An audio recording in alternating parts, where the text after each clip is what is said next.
Hello दोस्तों, कैसे हो? आपका स्वागत है त्रिपाण स्टडी सेंटर में। आज जो हम करने जा रहे हैं क्लास 12 एनआईओएस बोर्ड का जो है बायोलॉजिकल चैप्टर। ठीक है, ये चैप्टर कई मायने में कई क्लासों के लिए इम्पोर्टेंट है। तो आप अपना जो है सिर्फ इसका जो सिलेबस है वो देखिए, वो इम्पोर्टेंट रखता है मान्य। हम जो आज करेंगे tissue and other levels of organisations. Friend, यहाँ पर जो हम करेंगे टिश्यू के बारे में करेंगे और उसके संगठन के बारे में करेंगे कि टिश्यू में कौन कौन से संगठन क्षेत्र होते हैं जो कि उनको एक विशिष्ट और महत्वपूर्ण बनाते हैं। ठीक है, साथ में हम बहुत कुछ इसके बारे में जानेंगे, टिश्यू के स्ट्रक्चर, टिश्यू के कैसे उसकी जो है फंक्शन क्या होती है प्लांट सेल और एनिमल सेल में, तो बहुत कुछ और भी चीज़ें जो हमारे लिए इसमें हैं। लेकिन चैप्टर स्टार्ट करने से पहले एक बात जो मैं हमेशा कहता हूँ, जिसको आपको सोचना भी चाहिए, विचार भी करना चाहिए और अमल भी करना चाहिए, वो ये है कि जब भी वीडियो देखिए पूरा देखिए, क्योंकि अधूरा जानकारी सदैव खतरनाक होता है। साथ में एक इम्पोर्टेंट बात ये भी रहता है, अगर आप पहली बार वीडियो देख रहे हो तो लाइक शेयर सब्सक्राइब करना मत भूलना। देखिए दोस्तों, लाइक कीजिएगा तो बनाने वाले का जो है प्रोत्साहन बढ़ता है और आपके लिए अच्छा से अच्छा करने की कोशिश करता है। ठीक है, सब्सक्राइब करना आपके हित में है। इसका कारण ये है कि अगर आप सब्सक्राइब करके रखोगे तभी जो है मेरा वीडियो का नोटिफिकेशन मिलेगा।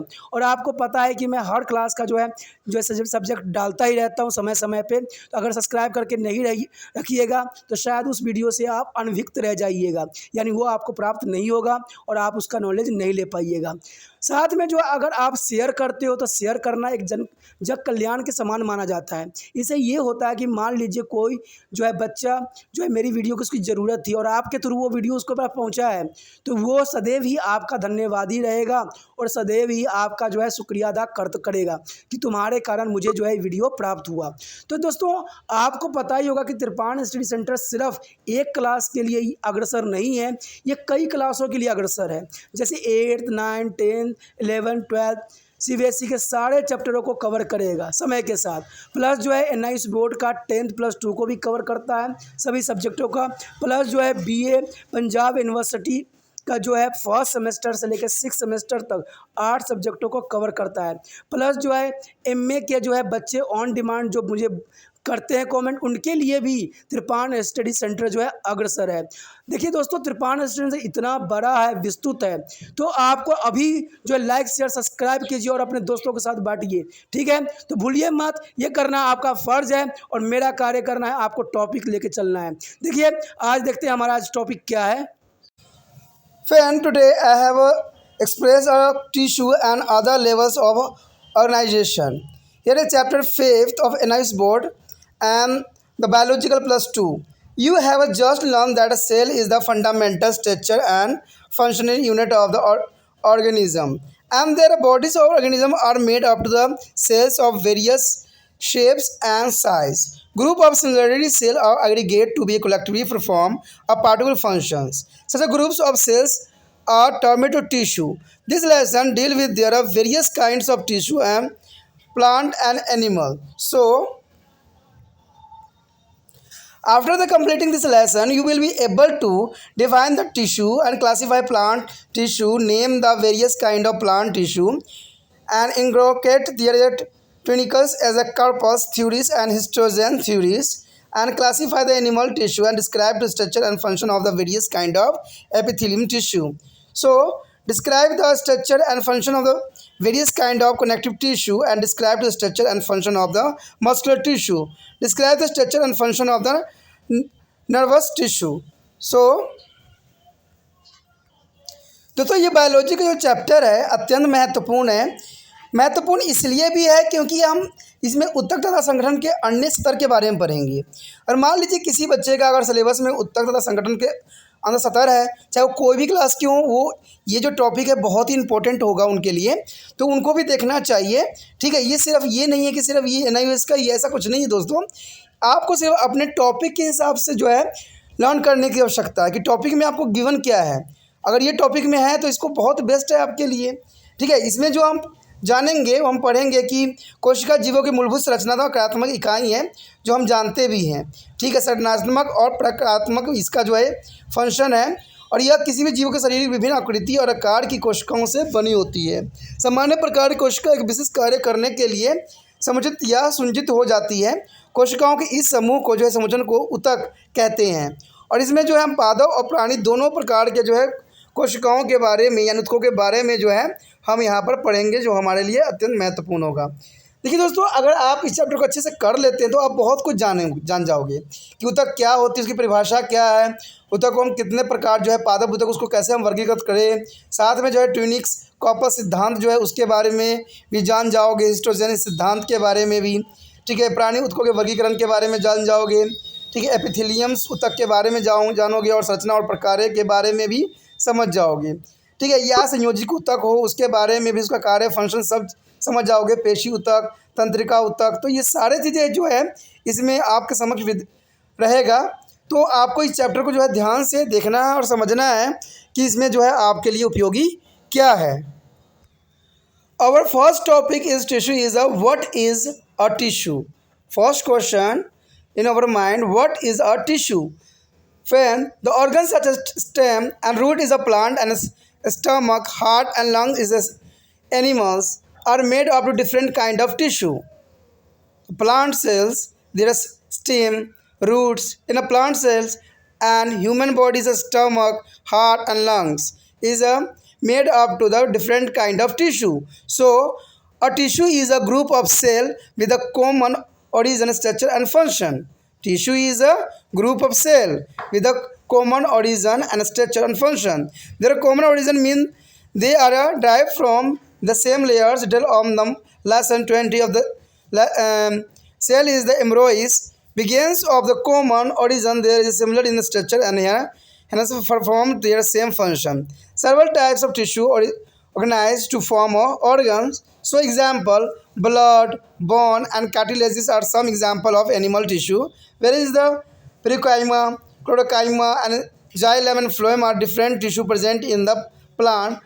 This study of tissue is called to the histology. Friend, who is the study of the tissue? It is called to histology. There is important for exam view. The simply represent of tissue a group of cell with a similar origin, structure and function is called tissue. Friend, here is a group of cell with a similar origin, structure and function is called tissue. An example, bone and muscle in animal is a meristem is the trips of roots and shoot in the plant. So the plant tissue. First of all, our topic is a plant tissue. The plant tissue is the mainly of two categories. Is a meristematics. G is meritos means dividing and permanent non-dividing. Permanent is a non-dividing. First of all is a meristematics tissue. They are composed of immature or undifferential cells without a intercellular space. The cells may be rounded oval to the polylogous away, leaving and thin valid. Each cell has abounded a cytoplasma and prominent nucleus in it, and vasculus may be a small or absent. So the types of meristematics tissue. There are types apicus, meristem. There is a location is the root tips and the shorted tips and function growth in the length of plants and their branches. And intracalyris meristem at the base of leaves at the base of internodes. And there is a function is the internodals growth in the monocots and growth of leaf, lamina and grasses. And the lateral meristem is the location is the cambiums between the xylem and phloem and the cords cambiums in their cortex of dicot plant. And there is a function is a growth in the thickness of their plant body and secondary growth. Here showing this picture, there are different type developing leaves on show the apical meritons, leaves, lateral board axial of the leaves and vascular tissue of stem and pear. There is the other side is a ABC. There is a right angulars of surface apex and carpus and the cell division. There are apex of meritons and there are perimeral stemmed cells. This is a mature into the vascular tissue, mainly xylem, phloem and the fiber. In this figure, there is a location of the meristematics tissue in a angiospermous plant. There is the three shown on this diagram, A and B and C. There is the stem apex of LS and B is the apical meristem and C is the cambial stand यानी laterals meristem. Second is a permanent tissue. Here friend, permanent tissue are those in which the growth has stopped either the completely or for their time is began. Cell of tissue, and this tissue may be believed to the dead and the thin walled to the thick walled. And the thin walled is a permanent tissue are generally livings, whereas their thin walled tissue may be a living or dead. So types of permanent tissue is a simple tissue. A simple tissue is made up to the only one types of cell. Common simple tissue are parenchyma, chlorochyma, and sarcochyma. And second is a complex tissue. A complex tissue is made up to the more than one types of cell working together as a unit. Common example are xylem and phloem. The structure, function and distribution of a simple plant tissue is given table. तो जैसे कि आपको पता है कि ऊतक के बारे में हम पढ़ रहे हैं टिश्यू के बारे में, तो सबसे पहले क्वेश्चन तो हमारे दिमाग में एक ही आता है कि टिश्यू होती क्या है, ऊतक किसे कहते हैं। तो कहते हैं कि विभिन्न अंग जैसे कि पौधे के तने, जड़ें और प्राणियों के अमाशय, हृदय और फेफड़े विभिन्न प्रकार के ऊतकों से बने होते हैं। ऊतक ऐसी कोशिकाओं का एक समूह होता है जिनका हम उद्भव, संरचना और प्रकार सामान्य होते हैं। इनके सामान्य उद्भव का अर्थ है कि वे भ्रूण में कोशिकाओं के एक ही स्तर से विकसित होती है। इनका विवरण हम आगे पढ़ेंगे। ठीक है, सामान्य उद्भव के होने के कारण उनकी संरचना तो सामान्य होती है और इसलिए वह सामान्य प्रकार्य भी करती है।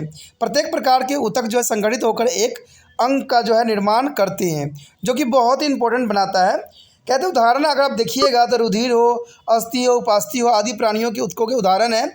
जबकि मृद्रत्र, पेरेन्काइमा, श्लेष्मोत्तक, क्लोरोकाइमा, दारू, जाइलम, पोषण वाहन इन फ्लोएम्स पौधे के विभिन्न प्रकार के ऊतक हैं।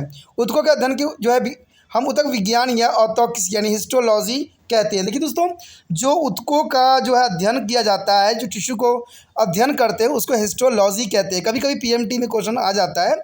ठीक है, तो कन्फ्यूज़न वाली बात नहीं रहती, अगर आपको समझ है तो ही आप कर पाओगे। कभी कभी ये भी पूछा जाता है कि हृदय किस ऊतक से बने होते हैं। तभी तो कहता हूँ कि इसको जब तक आप समझिएगा नहीं चैप्टर को, तब तक आपको समझ नहीं आएगा कि कौन चीज़ किस चीज़ से बनी है, और इसके लिए समय चाहिए होता है। कुछ बच्चे ये भी कहते हैं कि आपका जो वीडियो होता है 45 मिनट के पार्टों में बटे होते हैं। दोस्तों, आप 5 मिनट में क्या सीख लोगे? आज लेक्चर भी लगती है, वो भी 45 मिनट का, एक आधा घंटा का लेक्चर होता है। ठीक है, जिसमें आपको बहुत बातें समझा जाती है, फिर भी उसमें कुछ ना कुछ अधूरा रह ही जाता है। तो इसको आप लेक्चर की तरह समझिए, समझे।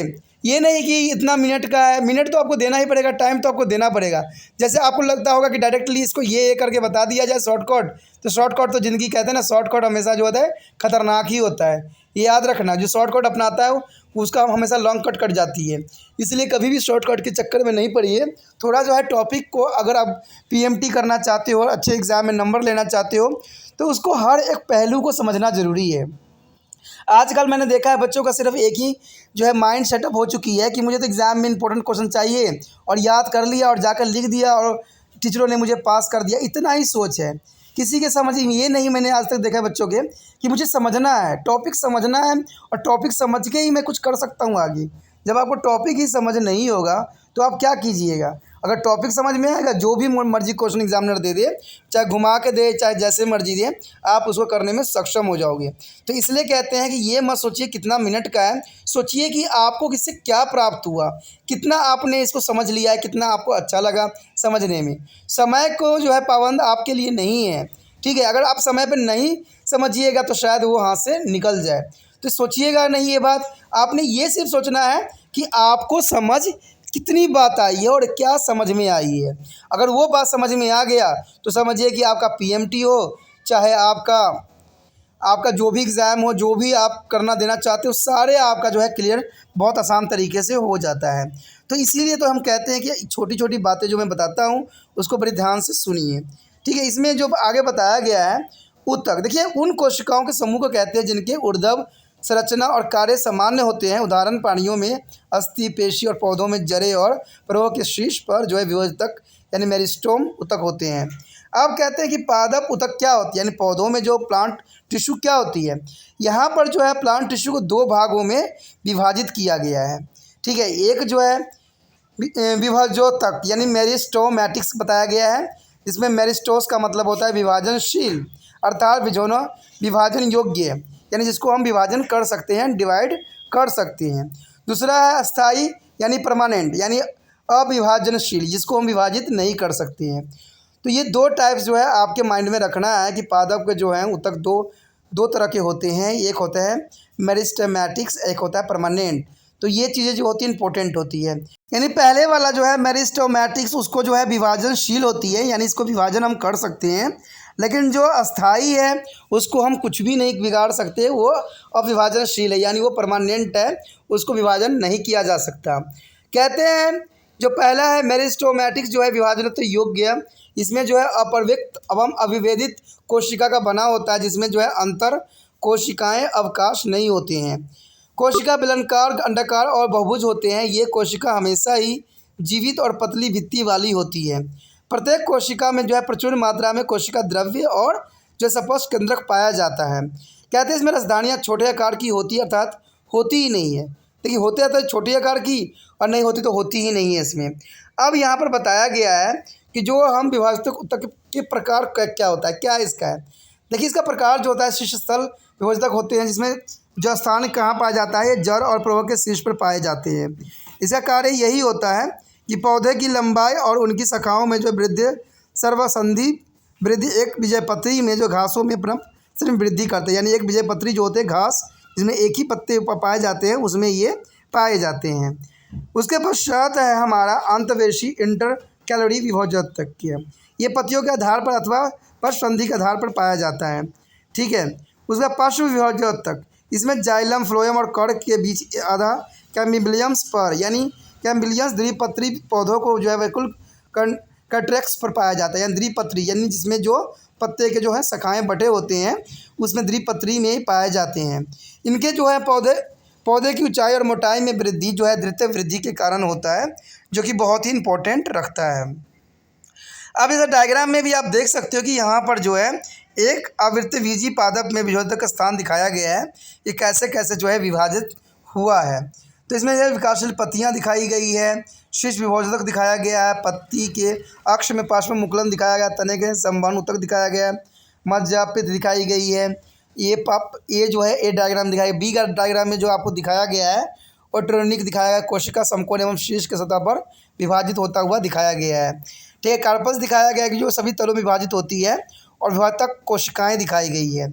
और जो इसका सी पार्ट है उसमें दिखाया गया है, आपको जो है यहाँ पर देख सकते हो कि एक जो है जालूनुमा बना हुआ है, यानी जो है मधुमक्खी के छत्ते के जैसा डायग्राम बनाया है, जिसमें जो है संवहन ऊतक पाए जाते हैं, जाइलम, फ्लोएम और रेशे के रूप में व्यक्त होती रहती है। तो ये काफ़ी इंपॉर्टेंट इसको बनाता है। उसके पश्चात हमारे समक्ष है अस्थायी ऊतक, यानी परमानेंट जो है टिश्यू क्या है। देखिए अस्थायी ऊतक वह होते हैं जिनमें वृद्धि या तो पुण्य अथवा कुछ अवधि के लिए रुक जाती है, ठीक है। इन ऊतकों की कोशिका जीवित हो सकती है अथवा फिर मृत है, और पतली भित्ति वाली अथवा मोटी भित्ति वाली भी हो सकती है। कहते हैं पतली भित्ति वाले स्थायी ऊतक जो है आमतौर पर जीवित होते हैं, जबकि मोटी भित्ति वाले ऊतक जीवित भी हो सकते हैं अथवा मृत भी हो सकते हैं। उसके पश्चात जो है इसमें अस्थायी ऊतकों के प्रकार, देखिए जो अस्थायी ऊतक होते हैं वो दो प्रकार के होते हैं, उसको हम सरल ऊतक कहते हैं या सम्मिश्रित ऊतक कहते हैं।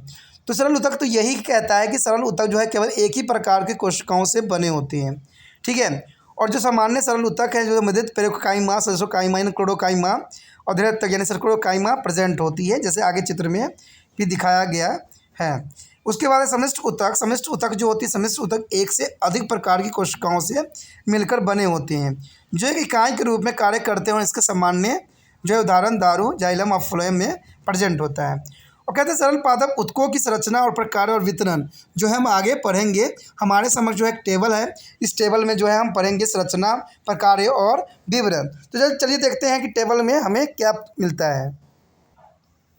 Here is the simple plant tissue. What do you mean to simple plant tissue? There are three types of simple plant tissue: Azaperokaima, Chlorokaima, and Sclerokaima. There is a structure, function, and distribution of simple tissue shown in this table. Their first topic is Parenchyma. This is living dead. It is a living structure, oval and round, things wall and with a sufficient cytoplasma, and has a permanent and nucleus of intercellular space. Wall made up to the cellulose, and the function take they make a large part of various organisms. Most plant act as a storage cells, and chlorokymia is carried out of photosynthesis. There is a and their distribution, pit and collective stem and the root, mesophilus of the leaves and endosperm and the seeds, and xylem, phloems, and bronchioma is a vascular tissues. Second is a chlorokymia. It is a living cells and the parenchyma containing and chloroplasm. Their teriorates and parenchyma give a radius to be a resided to a plant body, and there is a parenchyma vascular tissue and they're founded. And second is B part is a aerochyma. These are living cells and parenchyma with their large air space of the endocellular space, and they occur in their leaves and the stem of the aquatic plant. The second is a chlorokymia is a gigas mean to the collects glue. There is a living cells and the ignited cells is with the thick primary walls thinking with the more in the corner of the cells. A second ball materials is a cellulose and satin, and the intercellular space is a present. And especially the many dicot leaves and the green stem occur in the peripheric regions stem and leaves. And third is Sclerocyma. There is a close is the hardly. There is a five words sclerocymas. There is a first is a hardly. There are dead. Dead plant is a sclerocyma consists of things volatile cells wall informally thick within the lesion. And sclerocyma is a mainly is a supporting tissue within can be with a standing and the protect their inner things wall cells from the damage. And their fibers occur in the patches and the content bond in the various part of the stem many plant, and the fiber is a dead material. There is ignited cell with the permanent cell wall of thick within the linings, and same their functions. And there is last is a B part is chlorokites is the dead materials, dead bodies, and they are irregular in the shape, cells ball very thick and making the cell cavity very small. And there is chlorokites there is occur commonly in the fruits and seeds, but in some leaves in a large membranes. Friend, here show the parenchyma and chlorocyma diagram. There is a very simply is present. They are present of cytoplasma, vasculus, nucleus, think cells, balls, and air space, and several chloroplast. Their structure is a show in the same. There is a parenchyma and chlorocyma. Friend, here a chlorocyma tissue. There is a various type of simple tissue in here. There is a two tissue is present here 5.3 and 5.4. There is the same structure thickness ball at the corner of the cells. A thick cellulose ball is where and the large vasculus. The signified is secondary wall thickness and variable. Empty lumens no livings contains and not intercellular air space present of here. The diagram is show of totally their parenchyma, chlorocyma, sclerocyma. दोस्तों हमारे समक्ष जो है सरल पादप उतक। देखिए सरल पादप उतक क्या है, कहते हैं सरल पादप उतक तीन प्रकार के होते हैं। ठीक है, ये तीनों प्रकार के बारे में हम जानेंगे कि कौन कौन से हैं। तो इसमें सबसे पहले जो आता है मुद्रितक। मुद्रितक यानी मुद्रित प्लस उतक से बना जिसको हम प्रोकाइमा कहते हैं। ये एक तरह से हरित उतक होते हैं जो क्लोरोकाइमा, वित्तकाइमा और वायु प्लस उतक यानी काइमा से बने होते हैं। उसके बाद है श्लेषोतक यानी श्लेष प्लस उतक यानी क्लोरोकाइमा। उसका दृढ़ उतक यानी दृढ़ प्लस उतक से बना होता है जिसका अर्थ होता है स्क्लेरोकाइमा, जो कि बहुत ही महत्वपूर्ण है। इसमें कहा जाता है कि अगर जैसे कि हम टेबल में अभी देखते हैं तो इसमें हमारे जो है सरल उतक की संरचना, कार्य और विवरण दिया गया है। तो सबसे पहले हमारा समझ होता है मुद्रित यानी प्रोकाइमा। प्रोकाइमा जो होती है ये जो होती है क्या होती है, सजीव होती है, जीवित होती है, लिविंग होती है। और इसकी संरचना जो होती है कुछ इस प्रकार होती है, अंडाकार अथवा गोलाकार होती है, पतली भित्ति होती वाली होती है जिसमें जो है प्रचुर मात्रा में कोशिका द्रव्य मौजूद होते हैं। ठीक है, इसमें सुपष्ट और केंद्रक और अंतर कोशिकाएँ अवकाश होते हैं। इनकी भित्ति जो होती है सेलुलोज की बनी होती है। इसका कार्य जो होता है इसमें अधिकांश पौधों में विभिन्न अंगों के बड़े बड़े भाग बने होते हैं। ये भंडारण कोशिकाओं की तरह कार्य करते हैं। क्लोरोकाइमा में जो है प्रकाश संश्लेषण की जो है संपन्न होती है और ये एक तरह से स्फीत हुआ करते हैं। और विवरण अगर आप देखना चाहो तो विवरण में यही बात दिया गया है कि स्तंभ और जड़ जो है पत्तियों और बिस्कुट यानी कंट्रैक्स बने होते हैं। पत्तियों का मध्य पर्ण और मीजोफिल पाए जाते हैं। बीज का अंत बीजाणु एंडोस्पर्म पाया जाता है और संवहनी ऊतक में जो जाइलम फ्लोएम प्रोकाइमा पाया जाता है। इसको जो है दो पार्टों में डिवाइड किया गया है, हरित ऊतक यानी क्लोरोकाइमा, ठीक है, ये सजीव होती है, और दूसरा जो है वायु ऊतक यानी एरोक्लोरोकाइमा, इसमें भी ये सजीव प्रेजेंट होता है। कहते हैं ये हरित लवक युक्त यानी क्लोरोप्लास्टोम है और बड़े आकार के जो है वायु अवकाश अथवा अंतरकोशिकीय स्थान वाला प्रोकाइमा पाया जाता है। इसी कहते हैं प्रोकाइमा पादप शरीर को दृढ़ता प्रदान करती है, जो कि इसको बहुत ही महत्वपूर्ण बनाता है। ये जो जाइलम और फ्लोएम जो है प्रोकाइमा में ही रहती है, तो ये भी इंपॉर्टेंट बात रखता है। उसके बाद श्लेषो ऊतक यानी क्लोरोकाइमा, ठीक है, जिसका जीके से कलेक्शन मतलब है गोंद, यानी आप कह सकते हो गोंद ही है इसका। ये सजीव होती है। कहते हैं दृढ़कृत और दृढ़ कोशिकाएं जिनकी प्राथमिक भित्तियां मोटी होती है, मोटाई कोशिकाओं के कोने में अधिक होती है। भित्ति पदार्थ सेलुलोज और पेंटिकट का होता है। अंतरकोशिकीय अवकाश होते हैं। तो ये काफ़ी इंपॉर्टेंट बात रखता है। कहते हैं पादप शरीर को जो है यांत्रिक आलंबन प्रदान करते हैं और विशेष रूप से द्विपत्री पत्तियों और हरे स्तंभों को बने होते हैं, यानी द्विपत्री में जो होते हैं ये जो है पाए जाते हैं, ठीक है। स्तंभों और पत्तियों के प्रदेश क्षेत्रों में भी पाया जाना इसके विशेषता माना जाता है। उसके पश्चात हमारे समक्ष है तीसरा दृढ़ यानी स्क्लेरोकाइमा। स्क्लेरोकाइमा जो है ग्रीक स्क्लेरो यानी कठोर, दृढ़ रेशे, अदृढ़ और कोशिकाओं इसके रहते हैं। कहते हैं सारे चीज़ें जो होती है मृत अवस्था में पाए जाते हैं, जो कि इसको एक विशिष्ट और एक सुचारू बनाता है। यह ऊतक मोटी भित्ति वाली ऐसी कोशिकाओं का बना होता है जिनकी भित्ति लिनकोन से सामान्य रूप से मोटी होती है और नुकीले छोर वाली जो है प्रदीप्त कोशिकाएं होती है।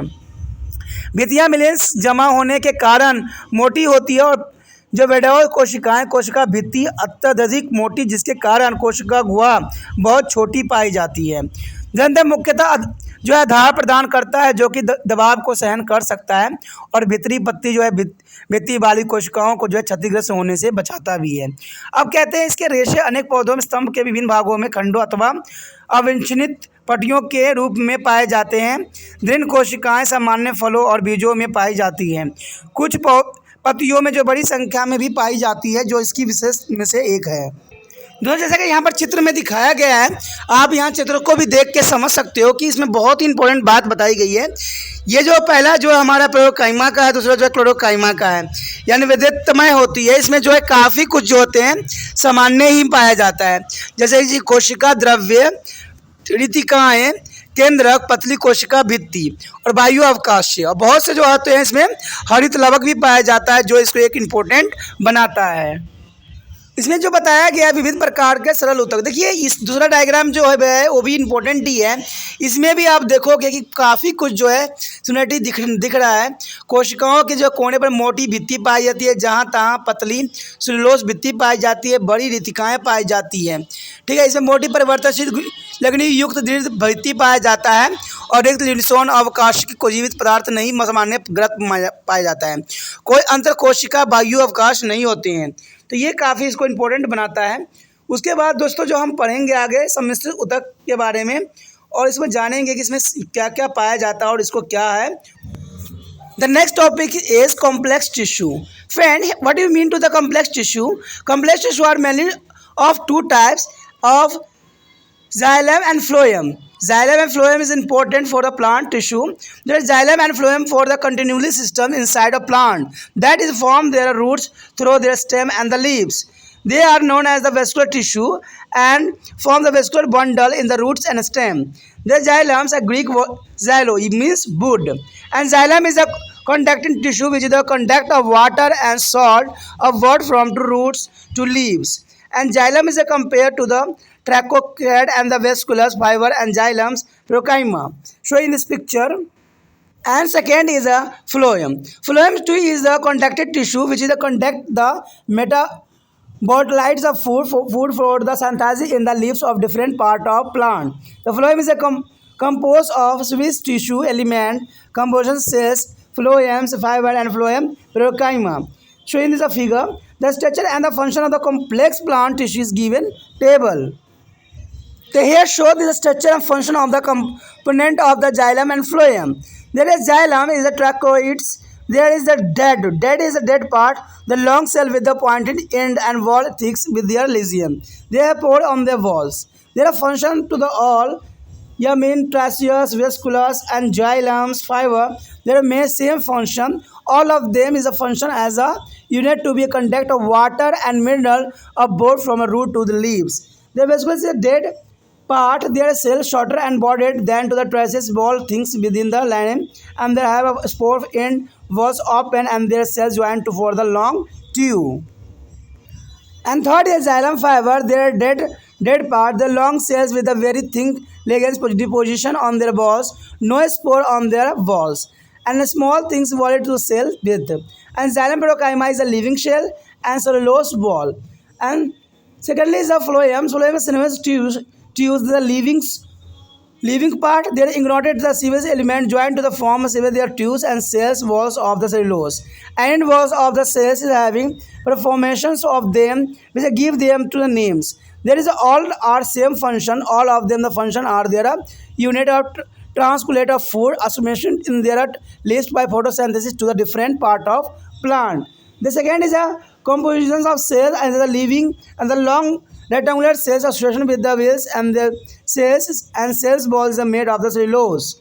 And the third is a phloem fiber, the dead part, the very long cells with the thick lignified of walls. And fourth is a phloem parenchyma. There is a living cells, ignored cells walls is made of the cellulose. Here show the various types of complex tissue. There is the xylems, vascular traces and fiber. There is the same or multiformation of plate and plates. There is a cell plates, and other side is the parenchyma, cells tubes and cells plate.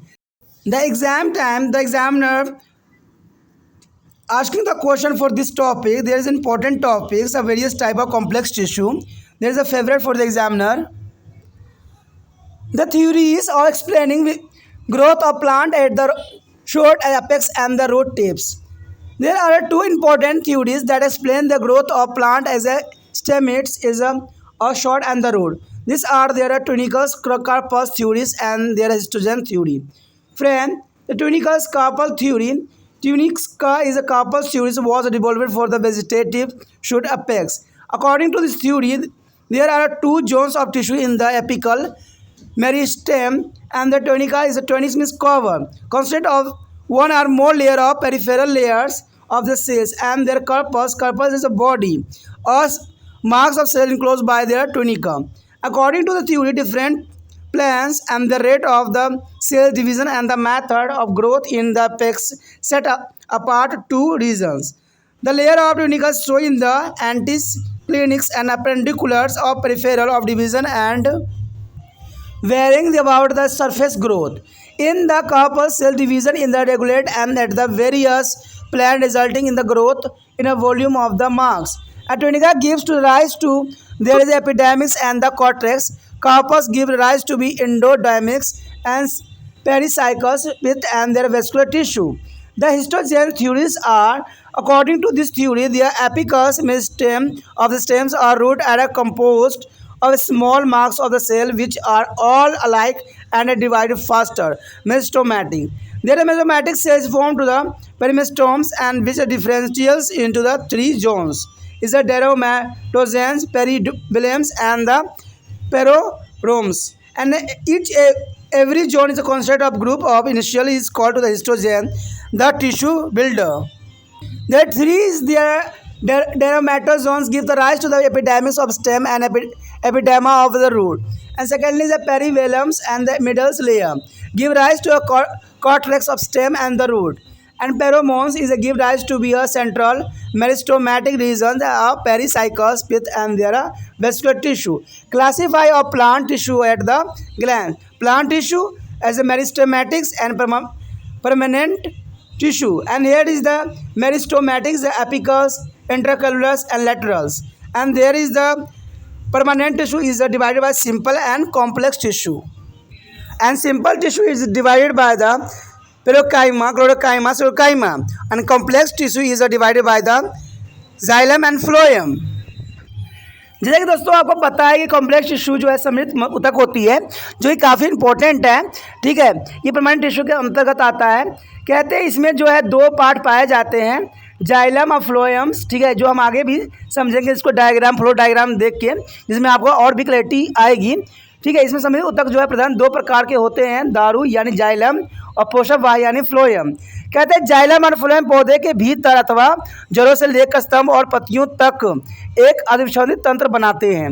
इन्हें संवाहिनी यानी vascular ऊतक भी कहते हैं और ये जड़ों एवं स्तंभों के भीतर संवाहिनी बंडलों के रूप में विद्यमान होते हैं। कहते हैं उसके बाद जाइलम जो है, जाइलम का मतलब होता है ग्रीक एक्सलो यानी दारुई या कस्ट काट कहते हैं। जाइलम एक संवहन ऊतक माना जाता है जो जड़ों से लेकर पत्तियों तक जल और लवणों का जो है संवहन करती है। देखिए दोस्तों, जाइलम का काम जो होता है जड़ों से लेकर पत्तियों तक जल और लवणों का क्या करता है, ये पहुंचाता है यानी संवहन करता है, जो इसको विशिष्ट बनाता है। जाइलम जो है होता है ट्रैकोडो वाहिकाओं और रेशों और दारू मत को जो है द्रुत को जाइलम प्रोकाइमा का बना होता है। उसके बाद फ्लोएम जो है, फ्लोएम का मतलब होता है पोषण वाह यानी पोषण के वाहन का मतलब समझ सकते हो, जो पूरे प्लांट को पोषण करता हो यानी सबको न्यूट्रिशन देता हो। तो यही बात जैसा नाम से ही पता लगता है, इसको फ्लोएम भी एक संवहनी ऊतक है जो पत्तियों में संश्लेषित भोजन को पौधे के विभिन्न भागों तक पहुँचाने का कार्य करता है, जो कि बहुत ही इंपॉर्टेंट इसका कार्य माना जाता है। फ्लोएम भी एक संवहनी ऊतक है जो कि पत्तियों में संश्लेषित भोजन को पौधे के विभिन्न भागों तक पहुंचाता है, जो इसका बहुत इंपॉर्टेंट कार्य है। कहते हैं फ्लोएम जो है संचालित नालिकाएं अवयव जो है सच्चर यानी सकी कोशिकाएं और फ्लोएम रेशे फ्लोएम प्रोकाइमा का बना होता है, जो कि बहुत इंपॉर्टेंट है। यहाँ पर जो है इनके कुछ डायग्राम दिखाए गए हैं जिससे आपको समझ में और भी अच्छे से आ जाएगा कि वाहिकाएँ क्या होते हैं, ट्रैकेट क्या होते हैं और रेशे किस रूप में पाए जाते हैं। तो दोस्तों इसका नामांकन चित्र जो है याद करना अत्यंत इंपॉर्टेंट है, क्योंकि कई बार जो एग्जामिनर जब प्रैक्टिकल होती है तो इसमें ये क्वेश्चन जरूर पूछता है, तो ये आपको जो है अच्छे से याद होना चाहिए। इसलिए देखिए दोस्तों, ये डायग्राम जितना अच्छे से याद रहेगा, इसके बारे में इन्फॉर्मेशन भी रहेगा, उतना ही अच्छा से आप एग्जामिनर को वहाँ पर रिप्रेजेंट कर सकते हो। ठीक है, तो प्रैक्टिकल में ऐसे क्वेश्चन पूछे जाते हैं और ऐसे डायग्राम भी बनवाए जाते हैं, तो ये बहुत ही इंपॉर्टेंट बनाता है। आगे जो है जैसे कि हमने इन जाइलम और फ्लोएम के बारे में पढ़ा है, तो इसको जो है विस्तार पूर्वक जाइलम फ्लोएम के संरचना और कार्य के बारे में जानना अत्यंत महत्वपूर्ण है।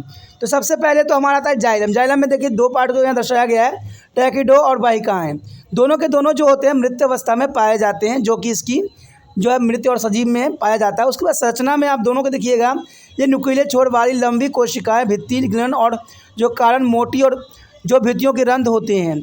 ट्रैकिडो की तुलना में जो मुकाबले में कोशिकाएं छोटी और चौड़ी होती है और लीलन के कारण जो है भित्तियाँ मोटी हो जाती है।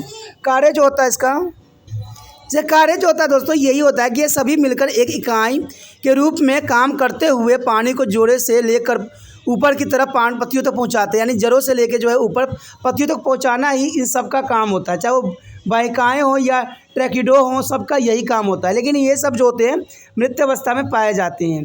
ठीक है, तो ये इसका इंपॉर्टेंट बनाता है। साथ में जो है इसका जाइलम रेशे भी होते हैं और जो है जाइलम प्रोकाइमा भी होते हैं। इन सब का जो है जो जाइलम रेशे होते हैं वो भी मृत अवस्था में पाए जाते हैं, लेकिन जाइलम प्रोकाइमा जो होता है सजीव होता है। तो इसमें यही बात होता है, रंध्र होती है जिसमें अंतर्भूतियाँ खुली हुई होती है और कोशिका परस्पर जुड़कर एक लंबी नाली बनाती है। लंबी कोशिका जिनकी पत्तियों पर छिलने का बहुत छोटा यानी मोटा जमाव होता है, भित्तियों का रंध्र नहीं होते, यानी ये अनरंध्रित होती है। जाइलम प्रोग्राम जो कि सजीव होती है, इसमें छोटी पतली जो होती है भित्ति वाली कोशिकाएं जो होती है भित्तियाँ सेलुलोज की बनी होती है, जो कि बहुत ही महत्वपूर्ण होता है। उसके बाद है हमारा फ्लोएम। फ्लोएम तो आपको पता ही होगा कि भोजन जो है विभिन्न भागों में पहुंचाता है, तो इसके भी कई पार्ट होते हैं जो इनके कार्य में सहायता करते हैं। सबसे पहले तो है चालनी नालिकाएँ, यानी ये सजीव रूप में पाया जाता है। इसका यही काम होता है कि दृढ़ चलानी कोशिकाएँ परस्पर जुड़कर चलानी नालिका बना होता है और कोशिका भित्ति सेलुलोज से बनी होती है। कोशिकाओं के अंत भित्तियों पर जो है छिद्र होते हैं और इन कारण इन्हें यह नाम चालनी दिया गया है। ठीक है, इन सब का अगर कार्य देखिएगा तो एक ही है, चाहे वो सहचर हो या फ्लोएम रेशे हो या चाहे नालिका है, सबका एक ही कार्य होता है। ये सभी मिलकर एक इकाई के रूप में कार्य करते हुए पत्तियों में प्रकाश संश्लेषण के दौरान बने भोजन को पौधे के विभिन्न भागों तक पहुंचाना ही इन सब का जो है दायित्व और कार्य होता है। उसके पश्चात जो हमारा है इसमें सहचर साकी कोशिका, देखिए ये सजीव रूप में पाया जाता है और इनका जो है चलनी कोशिकाओं के साथ जुड़ी हुई लंबे आकार के आयताकार कोशिका यानी कोशिका भित्ति सेलुलोज की बनी होती है। उसके बाद है फ्लोएम रेशे जो कि मृत पाया जाता है। इसमें देखिए जो फ्लोएम रेशे वो मृत पाया जाता है, ठीक है, किसमें फ्लोएम में, और जाइलम में जो था जाइलम प्रोकाइमा जो होती है वो जीवित होती है। तो ये सारे जो है पीएमटी के रिगार्डिंग क्वेश्चन पूछा जा सकता है कि कौन जो है इसमें फ्लोएम जो फ्लोएम है उसमें कौन जो है मृत अवस्था में पाया जाता है। तो फ्लोएम रेशे जो होते हैं मृत अवस्था में पाए जाते हैं। और दूसरा क्वेश्चन ये बनता है कि जाइलम में जो है कौन सी चीज़ जो कौन सी है जो आपकी सजीव अवस्था में पाया जाता है, कि सब इसमें मृत अवस्था में पाया जाता है। तो एक्सेप्शनल केस तो यही हुआ ना कि जो जीवित होते हैं। तो जो जाइलम प्रोकाइमा होते हैं वो जीवित अवस्था में पाई जाती है। दोस्तों ऐसा ही क्वेश्चन जो है वहाँ पर पीएमटी में बनता है, तो आपके लिए बहुत ही इंपॉर्टेंट ये सब बातें रखता है। तो फ्लोएम रेशे जो होती है मृत अवस्था में पाया जाता है, जो कि बहुत लंबी कोशिका जिनकी भित्ति मोटिस जो ग्लूनित यानी ग्लोफाइटा होती है। फ्लोएम प्रोकाइमा जो होती है सजीव होती है, लंबी कोशिका भित्ति पतली और सेलुलोज की ये बनी होती है। अब यहाँ पर जो आ गया है पौधे के प्रौशिष्ट और जड़ के शिखर पर होने वाले पादप वृद्धि के सिद्धांत। देखिए यहाँ पर दो तरह के सिद्धांत के बारे में हम जानेंगे और समझेंगे। प्रो और जड़ के सिरों पर होने वाली पादप वृद्धि को समझने के लिए दो प्रमुख सिद्धांत प्रस्तुत किए गए हैं। ये सिद्धांत है टॉनिका कार्पसवाद यानी टॉनिका कार्पस थ्योरी, और दूसरा है उत्तकजनवाद यानी हिस्टोजेन थ्योरी। तो सबसे पहले तो हमारे समक्ष यही आता है टॉनिका कार्पसवाद, यानी इसमें ये बात बताई गई है टॉनिका कार्पसवाद का प्रतिपादन जो है कार्य प्रवाह शिष्य के लिए किया गया था। इस सिद्धांत के अनुसार जो है शिष्य स्थल यानी विभाजक में ऊतकों के दो क्षेत्र होते हैं। एक टॉनिका क्षेत्र यानी टॉनिक मतलब आवरण, जिसमें कोशिका एक या अधिक परिधित परतों में जो है व्यवस्थित होते हैं, और कार्पस क्षेत्र जो होते हैं कार्पस सहित या पिंड जो कोशिकाओं की एक सहित या पिंड के रूप में होती है तथा टॉनिका के चारों तरफ से जो है ढका होता है।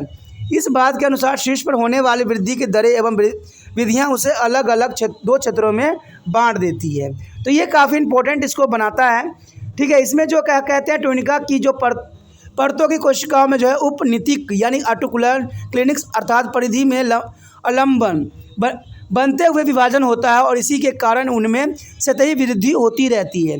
कार्पस में जो है कोशिका विभाजन अव्यवस्थित रूप से और विभिन्न समतलों पर होता है, जिनके कारण शरीर के आयतन में वृद्धि होती रहती है। कहते हैं टॉनिका से जो है अधिक त्वचा यानी एपिडर्मिस और वेकुट कॉन्टेक्स का निर्माण होता है। कार्पस की अंत त्वचा यानी एपिडर्मिस परिधम यानी पेरिसाइकल मज्जापथ और जो संवहनी वेकुलर ऊतक के निर्माण के लिए काफ़ी महत्वपूर्ण माना जाता है। उसके पश्चात इसमें कहा गया है कि उत्तकजनवाद यानी हिस्टोजनवाद। देखिए हिस्टोजन का भी अपना एक महत्व होता है पौधों में। कहते हैं इसके बाद के अनुसार स्तंभ और जड़ों के जो है शीर्षस्थल विभाजक कोशिकाओं की छोटी छोटी के बने होते हैं। ये विभाजक सभी सदृष्ट होते हैं और तेज़ी से वृद्धि भी करते हैं। ये विभाजक कोशिकाएँ विभाजित होकर प्राकृतिक विभोजत बनाती है, जो कि 3 क्षेत्रों में विभाजित हो जाता है। एक होता है त्वचा जनन यानी डेमोप्रोटोजन, और बिल्कुलोचन यानी पेरीविलियम्स, और जो है रमभजन यानी प्लेरिरोम्स में विभाजित हो जाती है। प्रत्येक क्षेत्र जो है परंभोकों को एक अलग अलग समूहों का बना होता है, जिन्हें हम ऊतकजन यानी ऊतक निर्माण कहते हैं। ठीक है, इसमें जो है त्वचा जंस स्तंभों को अधिक त्वचा यानी एपिडर्मिस का, और जो है जड़ों को जो है मूल्य त्वचा यानी एपिडर्मिस के निर्माण करता है। कहते हैं वेलिकुटर्स जो है मध्य सतह स्तंभों और जड़ों को जो है वेलिकुटर यानी कॉन्ट्रैक्ट्स बनाता है। कहते हैं रतमभंज केंद्रीय विभोजक क्षेत्र और परिदेश मज्जा और जो है संवहनी ऊतक का निर्माण करता है। अब यहाँ डायग्राम में जो है एक बात इंपॉर्टेंट दर्शाई गई है कि इनको कैसे आप जो है याद बहुत आसान तरीक़ा से कर सकते हो। तो डायग्राम में जो है बिल्कुल साफ और क्लियर समझाने की कोशिश किया गया है ये। ठीक है, पादप ऊतकों के वर्गीकरण की एक झलक, यानी पादप ऊतक दिया गया है हमारे समक्ष, उसको 2 भागों में बांटा गया था। एक आपको पता है विभोजक में बांटा गया था, एक स्थायी ऊतक में बांटा गया था। विभोजक जो था इसमें शीर्ष स्थल था और पार्श्व था, यानी 2 भागों में बांटा था। लेकिन उसके बाद जो था अस्थायी ऊतक जो है कई भागों में विभक्त हो गया था। अस्थायी ऊतक जो है 2 भागों में बढ़ता है, एक सरल ऊतक और एक जो है कॉम्प्लेक्स टिश्यू, यानी एक तो था सिंपल टिश्यू यानी कॉम्प्लेक्स टिश्यू यानी समिष्ट कहते हैं यहाँ पर, और इसका सरल जो था 3 में विभाजित हुआ था, प्रोकाइमा क्लोरोकाइमा स्क्लेरोकाइमा यानी मृतक श्लेषोतक द्वितक, और जो इसमें जो है मिश्रित जो थी टिश्यू वो दारू और जो पोषण वाह में परिवर्तन हुआ, जिसको हम जाइलम और फ्लोएम के नाम से भी जानते हैं, जो कि बहुत ही काफ़ी इंपॉर्टेंट था दोस्तों। ये प्लांट एनिमल्स के हर एक पार्ट के बारे में जानना अत्यंत महत्वपूर्ण था। ठीक है, अगर आपको अच्छा लगा तो लाइक से सब्सक्राइब जरूर कीजिए। देखिए दोस्तों समय बहुत ही विचित्र है। कहते हैं आज समय ऐसा बन गया है कि इंसान जो भी चाहे करना संभव नहीं रहता है। लेकिन जो मेहनत करता है वो ज़रूर कामयाब होता है। यही विश्वास के साथ जो है हम अगले बी पार्ट में मिलेंगे। बी पार्ट में जो है और भी हम जानेंगे, ठीक है, एनिमल प्लांट के बारे में कि एनिमल में कौन कौन से पार्ट जो है कार्य करती है। तो आप लोग इस तरह बने रहिए त्रिपाण स्टडी सेंटर के साथ और बी पार्ट को जरूर देखिए, क्योंकि बी पार्ट नहीं देखिएगा तो ए पार्ट अधूरा रह जाएगा। क्योंकि ये तो प्लांट का था, अब जो है हम एनिमल के बारे में करेंगे कि एनिमल में क्या क्या खासियत होती है और उनका क्या विशेषता होती है। तो हम दोस्तों बी पार्ट में मिलेंगे, ठीक है। आप इसी तरह से त्रिपाण स्टडी सेंटर को देखिए और दोस्तों के साथ शेयर भी कीजिए, लाइक भी कीजिए, क्योंकि दोस्तों जितना आप त्रिपाण स्टडी को बढ़ाइएगा उतना त्रिपाण स्टडी सेंटर जो है आपके समक्ष जो है हाई क्वालिटी के साथ उपस्थित होगा। क्योंकि कहते हैं हमारे पास सुविधा की कमी है, इस वजह से जो है आवाज़ भी आपको गूंजता हुआ नजर आएगा। इसी के साथ जो है दोस्तों हमारा टॉपिक आज खत्म हो रहा है, ठीक है। अगर आपको अच्छा लगा तो लाइक शेयर सब्सक्राइब जरूर कीजिए। अगर पहली बार अगर आप वीडियो देख रहे हो, पहली बार मेरे चैनल पे आए हो, तो सब्सक्राइब करना आपका फर्ज बन जाता है। सब्सक्राइब करने से ये होगा कि जो भी मैं आप क्लास के रिगार्डिंग कोई भी वीडियो डालूंगा उसका नोटिफिकेशन जो है समय समय पर आपको प्राप्त होता रहेगा। अगर सब्सक्राइब नहीं कीजिएगा, अगर आप दोबारा से त्रिपाण स्टडी सेंटर पर आने की कोशिश कीजिएगा तो वहां पर आप त्रिपाण लिखिएगा तो जो है वो त्रिपस कर देगा, ठीक है। जो आप गूगल पर सर्च करेंगे त्रिपस कर देगा, जिससे वजह से आप जो है मेरे वीडियो का जो है फायदा नहीं उठा पाओगे। तो सोचिए मत, विचार मत कीजिए, सब्सक्राइब कीजिए। आप सोचते होइएगा कि मेरे जो एग्जाम खत्म हो जाने के मेरा क्या जरूरत है त्रिपाण स्टडी सेंटर से, ठीक है, तो इसलिए सब्सक्राइब नहीं करने का सोचिएगा। लेकिन दोस्तों ऐसा नहीं है, त्रिपाण स्टडी सेंटर जो है बहुत हेल्पफुल है। क्योंकि ये जो है आपके 8th class 9th 10th 11th 12th जो आर्ट्स के सब्जेक्ट को कवर करता ही है, प्लस जो है ये NIC बोर्ड के जो है 10th प्लस 2 को भी कवर करता है। साथ में BA जो है फर्स्ट ईयर से लेकर 6 सेमेस्टर तक बच्चों के लिए ये अग्रसर रहेगा आर्ट्स सब्जेक्ट में। तो सोचिए नहीं, विचार नहीं कीजिए, काफी जो है त्रिपाण स्टडी सेंटर का फायदा ही फायदा है, ठीक है। अगर आप मुझे प्रोत्साहित करोगे तो आपके लिए मैं तरह तरह के वीडियो बनाऊंगा जो आपको फायदा पहुंचाएगा। एग्जाम के तौर पे मैं आपको जो है पेपर भी आपको सोल्यूशन करके दिखाऊंगा जो आपके लिए फायदेमंद रहेगा। अगर नहीं सब्सक्राइब कीजिएगा, मेरा मनोबल घटेगा, तो हो सकता है कि आपको फिर दोबारा मैं ना वीडियो बनाऊं और आपको फायदा ना पहुंचाऊं। तो अभी भी नहीं सोचिए, मेरा जितना आप फैलाइएगा, जितने दूसरे बच्चों के साथ शेयर कीजिएगा, उतना जो है मैं आपके लिए कार्य करने में अग्रसर रहूंगा, ठीक है दोस्तों। इसे सोचिए मत, विचार मत कीजिए, अभी सब्सक्राइब कीजिए और अपने व्हाट्सएप स्टेटस पे लगाइए और दूसरे बच्चों के साथ भी शेयर कीजिए, ठीक है दोस्तों। अपना ध्यान रखना, बाय।